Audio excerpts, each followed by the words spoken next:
सुर साधना संगीत समिति के कार्यक्रम में रायगढ़ घराने के सुप्रसिद्ध नर्तक शरद वैष्णव ने कथक प्रस्तुत किया। मंच पर उनका साथ बालको नगर की रंजिता भुइया ने दिया। रायगढ़ घराने के ही सुप्रसिद्ध कलाकार सुनील वैष्णव ने अपने अद्भुत गायन से लोगों को मंत्रमुग्ध कर दिया। पंडित मोरध्वज वैष्णव ने तबले पर संगत की।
सुर साधना संगीत समिति की प्रतियोगिता के बाद खैरागढ़ के अंतर्राष्ट्रीय ख्याति प्राप्त गायक पंडित सुरेश दुबे ने गायन प्रस्तुत किया।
सुर साधना संगीत समिति के अध्यक्ष श्री के.जी. देशपांडे ने कहा कि ऐसे कार्यक्रमों से क्षेत्र की प्रतिभाओं को आगे बढ़ने के भरपूर अवसर मिलते हैं।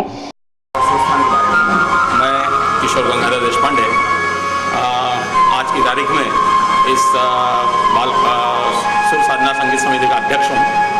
मैं समझता हूँ कि धीरे धीरे यह संस्थान अपनी पूर्णता की ओर बढ़ते जाएगा।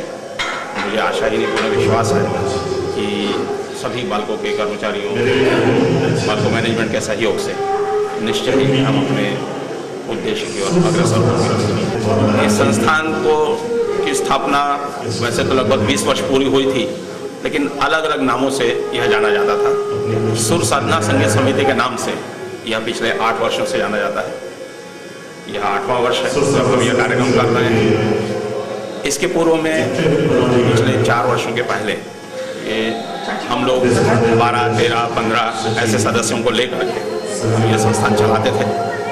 प्रतिवर्ष एक बार हमारा जो वार्षिक कार्यक्रम होता था उसमें हम लोग कोशिश करते थे कि सिर्फ बालकों के प्रतिभावान संगीत से संबंधित छात्र छात्राएं हैं उन्हीं का हम सम्मान करें, उन्हीं को कार्यक्रम में आगे बढ़ाएं। लेकिन धीरे धीरे हमने जब देखा कि संगीत के क्षेत्र में इस संस्थान का नाम जुड़ते जा रहा है, तो हमने इसको पहले कोरबा क्षेत्र और पिछले 2 वर्षों से जिला स्तरीय ये संगीत प्रतियोगिता का आयोजन किया है। संगीत के साथ साथ वादन यह भी एक महत्वपूर्ण कला होती है, इसलिए 2 वर्ष पूर्व हमने तबला वादन भी इसमें जोड़ा।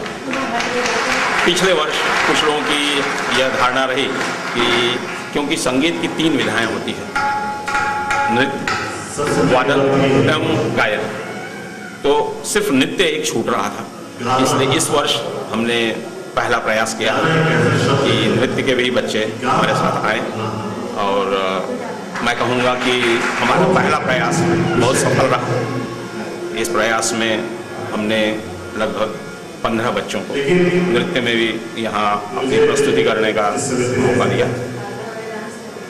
लगभग 15 से 20 बच्चे तबले में, तबला वादन में थे। सबसे छोटा जो बच्चा था वो मात्र 4 साल का था। 4 साल से लेकर के 15 साल तक के सभी बच्चों ने अपने यहाँ का प्रदर्शन किया, और हमारा जो मुख्य उद्देश्य है वो यही है कि कोरबा क्षेत्र एल्युमिनियम, कोयला, इन सब के नाम से तो प्रसिद्ध है, उसके साथ ही संगीत के क्षेत्र में कोरबा क्षेत्र का अपना विशेष नाम है, और इसी उद्देश्य को लेकर के हम आगे बढ़ रहे हैं। संगीत जो है एक साधना होती है, इसमें जितना ज़्यादा अंदर तक जाया जाए, ये एक अथाह समुद्र है, जितना हम ज़्यादा भीतर जाएं, उसकी गहराई नापने की कोशिश करें, शायद ये ज़िंदगी कम पड़ेगी।